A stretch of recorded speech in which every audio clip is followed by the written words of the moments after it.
The Mourning Star. Chapter 15. One small step. Do we have an updated LiDAR scan from that reconnaissance orbiter?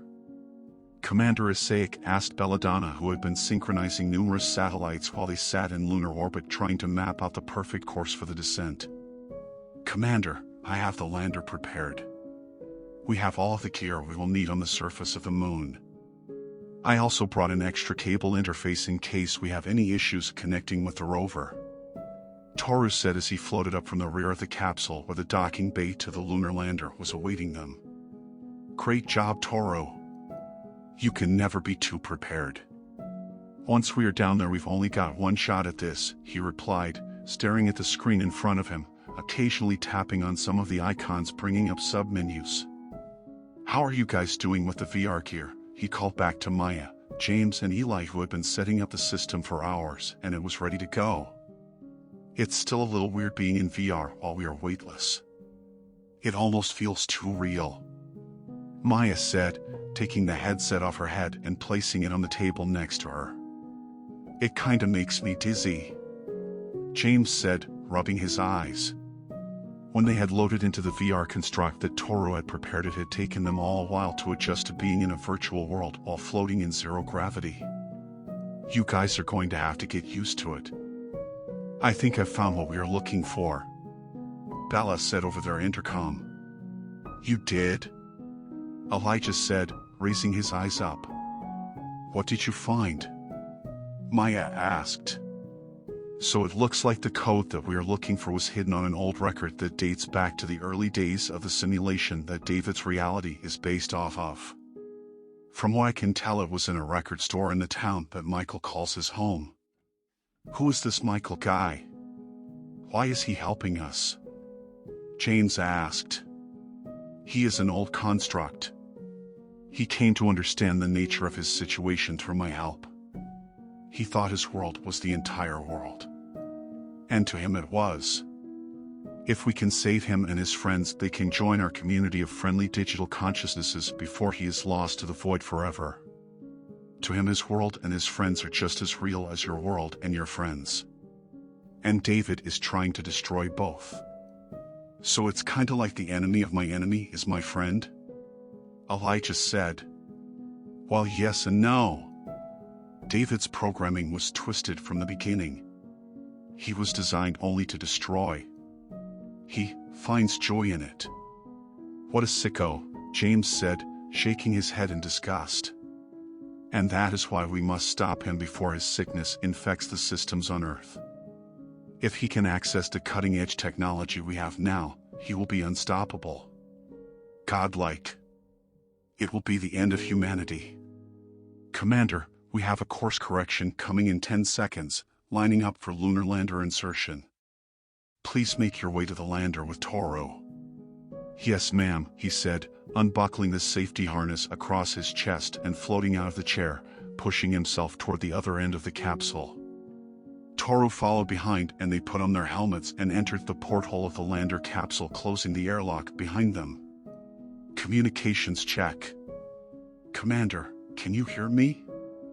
Belladonna asked through the speakers in all of their headsets. Roger that, Bella. Maya, James and Eli, do you still copy? Commander Isaac asked, and the three of them gave a thumbs up towards the top of the hatch. We hear you, Commander. Toru, are you doing okay? Maya asked, adjusting the VR headset on the top of her head and pulling her gloves tautly. Arigato, Maya. Hi, Daichi-Bobu. It's a little cramped here, but I can hear you loud and clear, he replied through the headset. We are prepared for lander separation, Belladonna announced through the intercoms. Commander Isaac and Toru, double-check your harnesses, this is going to be a wild ride. The Dragon capsule was connected to the lander at the nose of the craft, and it skimmed above the surface of the moon, now so close that they could see the features of the moon in a detail they could only have dreamed of. The lander itself had a vacuum-optimized Kestrel engine which was designed to give just enough thrust or ISP to slow the craft down and land softly on the surface without kicking up too much of the lunar regolith, shards of which were so sharp and caustic they could damage the rocket engine they would need to ascend back to the orbiter when they had completed their mission. Suddenly between the two craft 4 small COPV thrusters shot gas out from their nozzles, slightly speeding up the lander as it separated from the main craft. Inside, Commander Isaic and Toru felt the cabin shake and wobble as it turned towards the surface of the moon. Lander separation complete. Please stand by for descent burn. Commander, I need you to keep your eyes on the surface as we approach and call out any anomalies the LiDAR scans may have missed. Belladonna said. Roger, Bella. I'll be watching it like a hawk. I don't want to end up stuck down there, he said, and Toru laughed nervously at his side watching the surface skin screen in front of him. That goes for me too, Commander, Toru replied. Preparing for a deceleration burn. Belladonna announced, and after a brief moment the front of the craft erupted with a plume of hot rocket exhaust, slowing the craft down, which in turn brought it down closer to the surface. The lander shook violently as it made its way down closer to the surface, shaking Commander Isaac's and Toru's seats to and fro. Commander Isaic gripped the control sticks of the craft, scanning the surface as they descended closer and closer. Up ahead he could see the outline of the crater he remembered from the maps they had studied before they had left. As it got closer he saw there was a large rock in the area they were planning to land on. Possibly part of the rock that had damaged the rover's antennae, but it was impossible to say. Bella, I am seeing some rough terrain at the landing zone. Recommend slight course correction of 15 degrees starboard side. Updating map, initializing surface scan. One moment, Belladonna said, and after a brief pause continued, obstacle identified and mapped. Adjusting landing, and the COPV thrusters on the right side of the craft sent out another burst of cold gases, sending the craft in the opposite direction. The Kestrel engines continued firing and the craft continued to slow down, the surface now so close Toru thought he could see tiny specks of moon dust sparkling below as the dark shadows of the moon's craters zipped past in a blur. Commander Isaic sat up in his seat and glanced down at the guidance computer screen in front of him and gripped the control sticks firmly. As they got closer and closer to the surface he needed to make the final adjustments for the landing. He looked at the display counting down the altitude of the craft in relation to the surface of the moon. The rocket engines slowly throttled down as it got closer to the surface, as it was just walking above the surface, slowly floating down. The main engines cut off and the smaller thrusters began making tiny corrections as it approached the surface.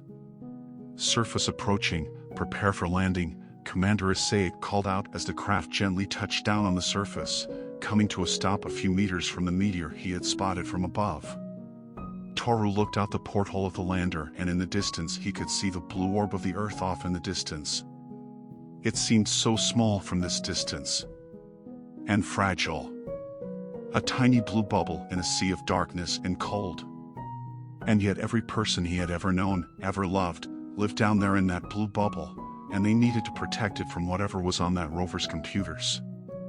From my scans, the rover should be 15 meters south of your position. Prepare your equipment for the lunar surface. I've set a beacon in your helmets. Once you are close enough you will hear a faint beep that will get louder and louder as you get closer to the rover. When you arrive at the rover, I need you to remove the cable connecting the old antenna and replace it with the new cable. Then set up the new antennae on the tripod and I will connect directly with the rover's systems. Maya, James and Eli, I need you to enter the VR construct and wait for my instructions. We will be blending David's world with the VR construct that James and Toru built. There may be some glitches. Glitches? Eli asked as he slid the VR headset over his eyes. In order to access the data in the simulation, I need to get you into that simulation, but from ours. I need to connect the two, which means blending two very different realities. There may be some anomalies. Like what? James asked, his VR world now loading behind the screen of the headset. He was standing in the streets of Tokyo, surrounded by cherry blossom trees. "Whoa, where did this come from?" he said, staring at the Tokyo skyline off in the distance. Toru-sensei made a complete replica of Tokyo in the fall. "I thought this would be a good starting point," Belladonna said, her voice seeming to come from the heavens above. "I always loved cherry blossom season." James Cohen, Toru said in his headset back on the surface of the moon with almost no communication delay. "As I was saying," Belladonna continued, "when we connect to the rover, I am going to blend the two worlds. At the edge of this construct is an old subway tunnel. I have marked it on your GPS wrist maps. This is where I will try to create a door between the two worlds. I need the three of you to make your way there." To James's left and right suddenly appeared Maya and Eli's VR avatar. They had decided to dress as normally as possible to blend in David's world, but Eli couldn't resist equipping himself with glowing LED shoes like Siggy had been wearing when James had first discovered Belladonna. "I love these things. Look, they even change colors," Eli said, jumping around, and as he did, the soles of his shoes went from bright white to blue to green and to fluorescent yellow. "Eli, you are gonna give me a headache. Being in VR in zero-G is bad enough. Can you turn those off?" Maya said, strolling just behind James and tapping him on the shoulder. "Did you check the map yet? We need to get to that entrance before Toru and the commander connect up to the rover." James held his wrist up and tapped on the smartwatch on his wrist, and suddenly a 3D map of the area appeared floating in the air between them.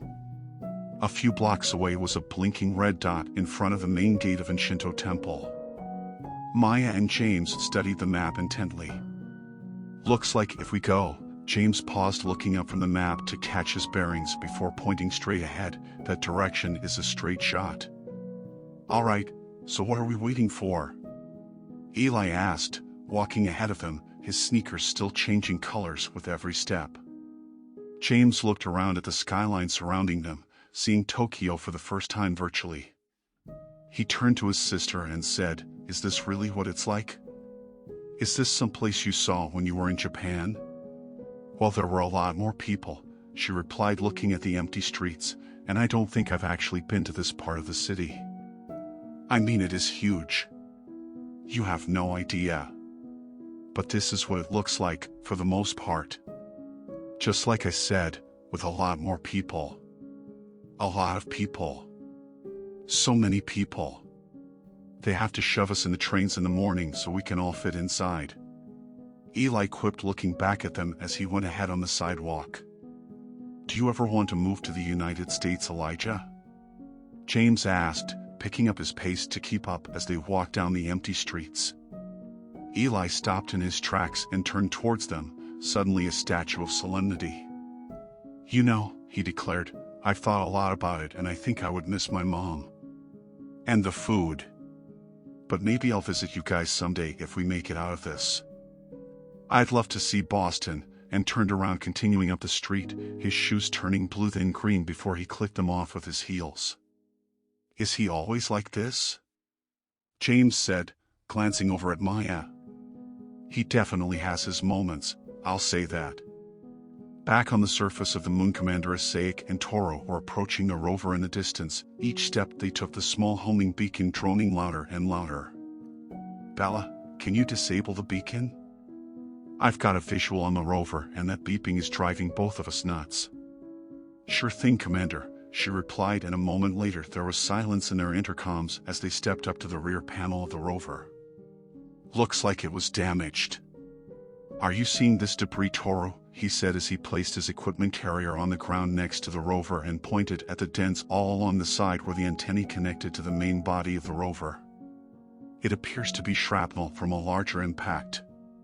You can see the impacts came from a lateral angle and hit the rover from the side. If it had been a direct impact, the rover would have been completely destroyed," he said, brushing some of the chunky dust off the top of the rover and watching as the moon dust drifted off. Commander Isaac bent at the knees, the braces in his suit providing a little extra richness, and examined the bolts on the back panel. It was exactly like the one they had practiced on back at Kennedy Space Center, if a little more dusty. He opened up the toolkit and pulled out a hexagonal torque wrench, gently fitted onto the lug nut and began applying pressure. After a moment it slowly began to turn and he added some more pressure, spinning the bolt off and placing it in the box next to his tools. He repeated this process 3 more times and gently removed the back cover of the rover, exposing a tangle of circuit boards, wires and inputs. He looked over at Toro. "From the schematic we studied, it was this conduit that needed to be replaced, right?" he asked, pointing at the thick cable plugged into one of the inputs. Toro closed his eyes and tried to visualize the diagram they had studied back on Earth. He had always had a gift for visualizing complex problems in his mind since he was a child, when he surprised his mother by telling her that a date on the calendar in 16 years would be a Wednesday. She thought he was playing around until he did it again and again, with dates as far off as 200 years. He could simply see the problem in his mind and knew exactly what day it would be.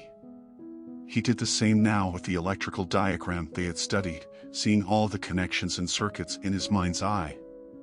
He looked again at the back of the panel where Commander Isaac was pointing. It was the one. "Yes. That's the conduit we are looking for." "Let me get the new cable," he replied and began digging in his equipment satchel, pulling out the new cable and antenna. He unfolded the tripod at the base of the antenna and placed it on the moon's surface next to the rover and plugged in one end of the cable to it and handed the other end to the commander's outstretched hand. They had practiced this again and again before they had ever left the ground. "Well, here goes nothing," Commander Isaac said as he unplugged the old cable with a swift tug and connected the new one, the red blinking light on the top of the antenna immediately coming to life. "Great job, Commander. Setting up the connection now," Belladonna said as he put the old cable down on the ground and stepped away from the rover. A moment later the red light turned blue. "Connection established." "Great job, Commander," she announced.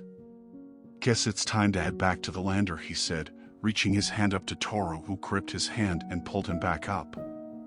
"Let's just hope this works," Toro replied, and they began following their tracks back the way they had come. Back in VR space, James, Maya and Eli stood before the gate of the temple, its doors sealed shut, when a beam of light shot down from the sky, splitting the gate down the middle, and the doors slowly creaked open, revealing a small clearing of tall grass in what looked to be the backside of a parking lot featuring a loading dock and a tractor trailer back up against it. In the distance they could see the outline of a tall, white steepled church. "That looks just like that town in Western Mass we went to that summer, James." "What was it called?" "Leeds?" "It was called Lee. Remember we went to that little Greek restaurant with the huge gyros?